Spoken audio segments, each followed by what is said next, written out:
class. Hope you guys are doing good, revising all the previous chapter and giving lot of mocks. Today's chapter name is Federal System.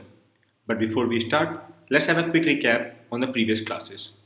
In first class, we talk about historical background, then making of the constitution, then salient features of the constitution, then preamble of our Indian constitution, then part 1 of our Indian constitution, that is from article 1 to 4, union and territory, then part 2 of our Indian constitution, that is citizenship, from article 5 to 11. Then part 3 of our Indian constitution, that is from 12 to 35, that is fundamental right of our Indian constitution. Then part 4 of our Indian constitution, that is article 36 to 51, that is active instrument of the state policy. Then part 4A of our Indian constitution, that is 51A. Then amendment of the constitution using article 368. Then we talk about the basic structure of the Indian constitution that evolved from 7 cases we discussed. Part 1 of MHP completed now. Now we are moving towards part 2, जिसमें से हमने chapter 12 last class में किया था, that is parliamentary form of government में किया था, और हमने कंपेयर किया था प्रेसिडेंशियल फॉर्म ऑफ गवर्नमेंट में। फिर देखा था हमने मेरिट्स क्या होते हैं, इनके डिमेरिट्स क्या होते हैं, ये सारी चीज़ें हमने देखी थी।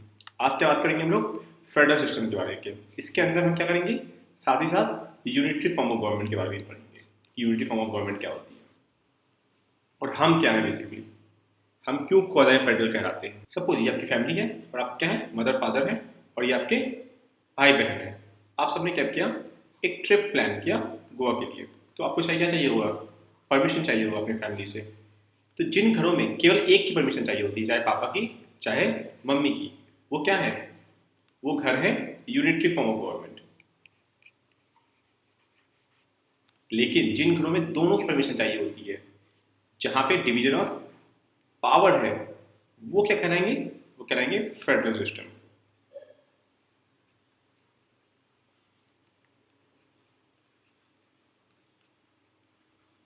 ठीक है, अब स्टार्ट करते हैं चैप्टर को। वैसे ही क्या होगा, यहां गवर्नमेंट होगी, गवर्नमेंट में क्या होगा, सेंटर और स्टेट में पावर डिवाइड होगी, जिसे हम फेडरल सिस्टम कह रहे हैं। फेडरलिज्म क्या है, federalism is the system of government in which powers have been divided between centre and state. क्या है, डिवीजन ऑफ पावर देखने को मिलता है, इसे कहते हैं हम लोग फेडरलिज्म कहते हैं। जैसे कि इस डायग्राम में देखिए क्या हो रहा है, पावर शेयर हो रहा है, हैंडशेक कर रहे हैं दोनों। किसी भी एक पर्टिकुलर पॉइंट पे आने के लिए क्या करना होता है, सेंटर और स्टेट को एक साथ आना पड़ता है। दो तरह की होती हैं, एक क्या है, होल्डिंग टुगेदर फेडरेशन होता है, और एक कमिंग टुगेदर फेडरेशन होता है। इन this type power are shared between various constituent parts to accommodate diversity in whole entity। ठीक है, इसका एग्जाम्पल क्या है, इंडिया। डाइवर्सिटी को पूरी एक एंटिटी का प्रेजेंट करने के लिए होल्डिंग टुगेदर फेडरेशन है।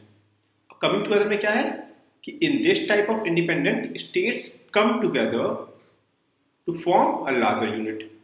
जैसे कि आप एग्जाम्पल ले सकते हैं, यूनाइटेड स्टेट ऑफ अमेरिका 50 स्टेट्स थे, सबने क्या किया, कॉन्ट्रैक्ट साइन किया और ये क्या हो गए, यूनाइटेड स्टेट ऑफ अमेरिका बन गए।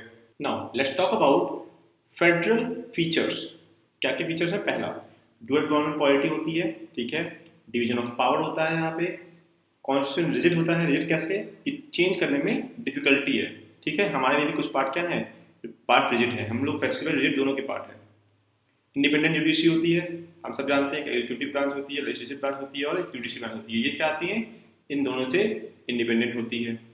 डुअल सिटीजनशिप, जैसे यूएसए का बेस्ट एग्जांपल हम देख सकते हैं। अगर आपको एक ट्रू फेडरल कंट्री देखना है तो यूएसए इज बेस्ट एग्जांपल।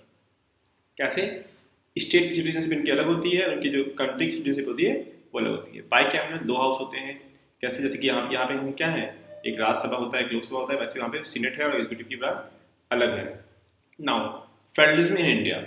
अब इंडिया का फेडरलिज्म कैसे है, अभी जो हमने बात की वो कॉमन फीचर्स हैं एक फेडरल कंट्री के पास होने चाहिए। हमारे पास क्या क्या फीचर्स हैं प्रेजेंट है वो देखते हैं। India is a federal system, but with more tilt towards unitary system. Unitary system की तरफ ज़्यादा tilted है हमारा गवर्नमेंट। इसी से हमें क्या कहा जाता है, क्वाज़ी फेडरल सिस्टम भी कहा जाता है। इसे कहने वाले कौन थे, दैट इज केसी वेव। ये है उनकी फोटो है। इन्होंने कहा था कि India is a quasi federal system. Important है, याद रखना है। क्या नाम है इनका, मैं लिख देता हूँ, केसी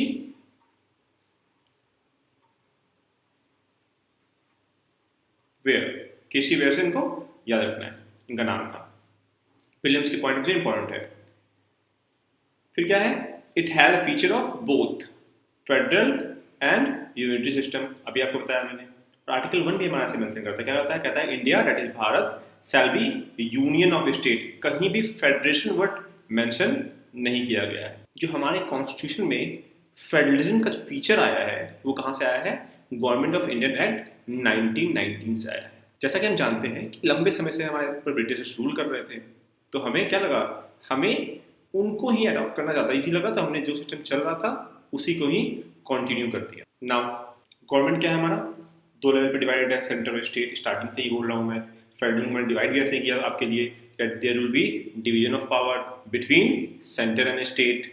सेकंड पॉइंट क्या है, division of power between centre and state, there are 3 list. कौन कौन सी लिस्ट है, इसे मेंशन किया गया है शेड्यूल 7 में, यूनियन लिस्ट, स्टेट लिस्ट और कॉन्करेंट लिस्ट।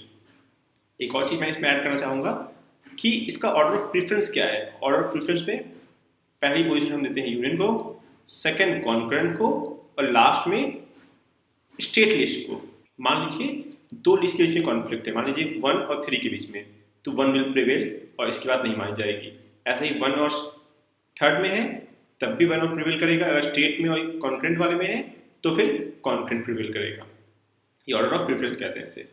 यूनियन लिस्ट में क्या है, किसे कहते हैं, वो सब्जेक्ट लिस्ट जो कि केवल यूनियन उस पर बात करेगा उसे यूनियन लिस्ट में लिखा गया है। जैसे डिफेंस हो गया अभी के समय में, इलेक्ट्रिसिटी हो गया, ये सारे टॉपिक्स क्या हैं, यूनियन लिस्ट में प्रेजेंट हैं।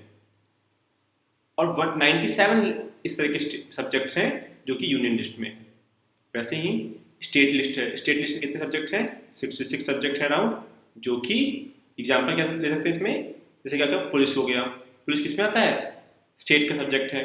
हेल्थ हो गया, ये भी किसका सब्जेक्ट है, स्टेट का सब्जेक्ट है। कॉन्करेंट की बात करें तो वो मैटर, सब्जेक्ट मैटर जिसपे दोनों साथ में बात करेंगे, जैसे कि एजुकेशन हो गया। तो इस तरह से हमने क्या किया है, पावर का डिवीजन किया है। ठीक है, ध्यान रहेगा।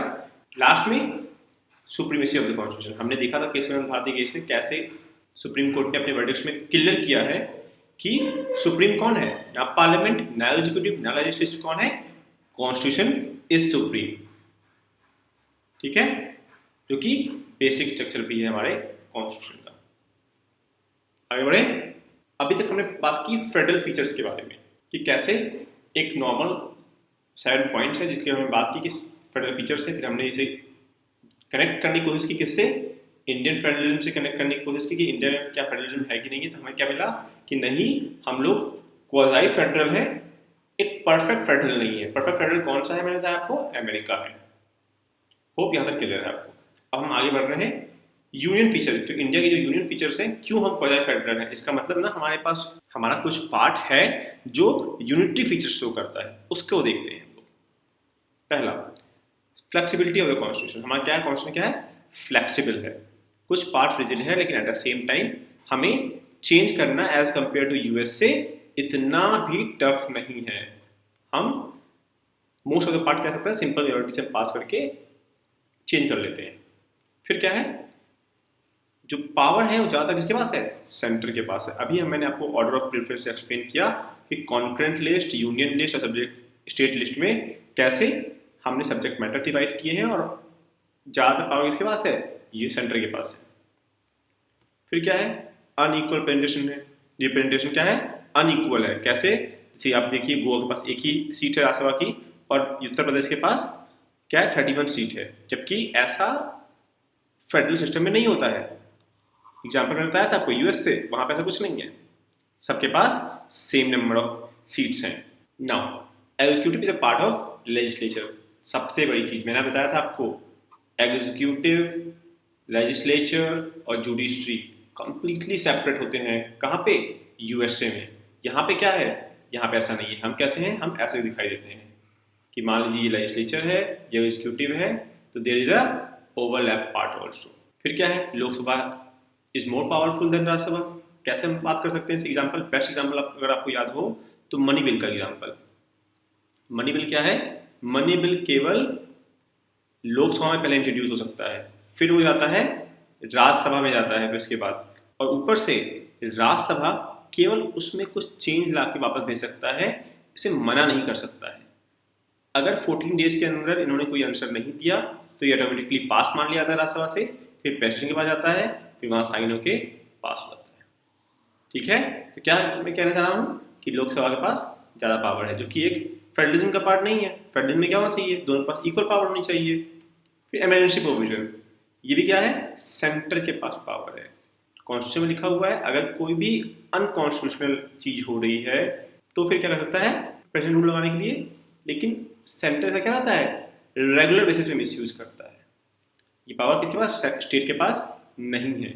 Now integrated judiciary, integrated judiciary मतलब क्या है कि हमारे पास सेंट्रल लेवल और स्टेट लेवल की डिफरेंट जुडिशरी नहीं है। जैसे कि अमेरिका में बताया आपको कि सेंटर पे क्या है, एक फेडरल जुडिशरी होती है और स्टेट के लिए स्टेट जुडिशरी होती है। यहाँ पे क्या है, एक हम हायरार्की भले फॉलो करते हैं कि एपेक्स कोर्ट, सुप्रीम कोर्ट को हम कहते हैं, फिर नीचे हाई कोर्ट आता है हमारा, फिर उसके बाद यहाँ पे सबऑर्डिनेट कोर्ट्स होते हैं, लेकिन पर्टिकुलर डिवीजन नहीं है हमारा ऐसे करके। तो ये बात है। फिर क्या है, हमारे पास सिंगल सिटीजनशिप है। क्या है, in India only single citizenship is available to the citizens, they can not be citizen of state as well. This help in increasing the feeling of nationality. इस बात है, एक पॉजिटिव पॉइंट हमारे पास क्या है कि हमारे पास केवल सिंगल सिटीजनशिप है, हमारे पास स्टेट की सिटीजनशिप और कंट्री की सिटीजनशिप अलग से नहीं है, जैसे कि अमेरिका में था, मैंने स्टार्टिंग में बताया था आपको। गवर्नर अपॉइंटमेंट, इसमें गवर्नर अपॉइंटमेंट क्या है कि स्टेट में गवर्नर को अपॉइंट करना होता है, लेकिन वहाँ पे स्टेट का ही से नहीं होता है, तो ये भी है। न्यू फॉर्मेशन ऑफ स्टेट, यहाँ पे क्या है, ये पावर किसके पास है, पार्लियामेंट के पास है, कि वो क्या कर सकता है, स्टेट के नाम चेंज कर सकता है, उसकी बाउंड्री बढ़ा या घटा सकता है। ये पावर किसके पास है, पार्लियामेंट के पास है। फिर क्या है, ऑल इंडिया सर्विसेज, इसे भी कौन कंक्लूड करता है, सेंटर करता है। बस ईटीसी का क्या, एक और यहाँ पे एक और है, बस वहाँ लिख लीजिए IFS, तीन ही है। ऑल इंडिया सर्विसेज केवल तीन होती हैं, IAS, IPS और IFS। इसे कौन कंक्लूड करता है, सेंटर करता है।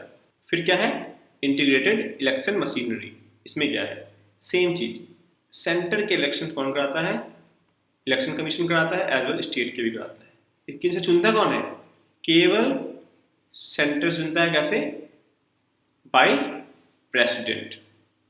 और प्रेसिडेंट कौन रिकमेंड करता है, कैबिनेट करता है। ठीक है, वो क्लियर हो रहा है आपको। नेक्स्ट पॉइंट क्या है, वीटो ओवर स्टेट बिल्स।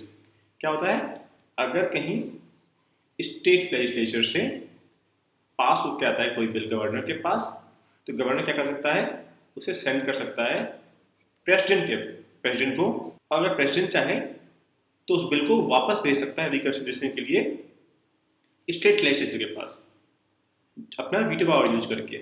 लेकिन अगर दोबारा ये आता है तो फिर प्रेसिडेंट को साइन करना पड़ता है, लेकिन एक बार वीटो पावर यूज कर सकता है प्रेसिडेंट। एक ये हो गया।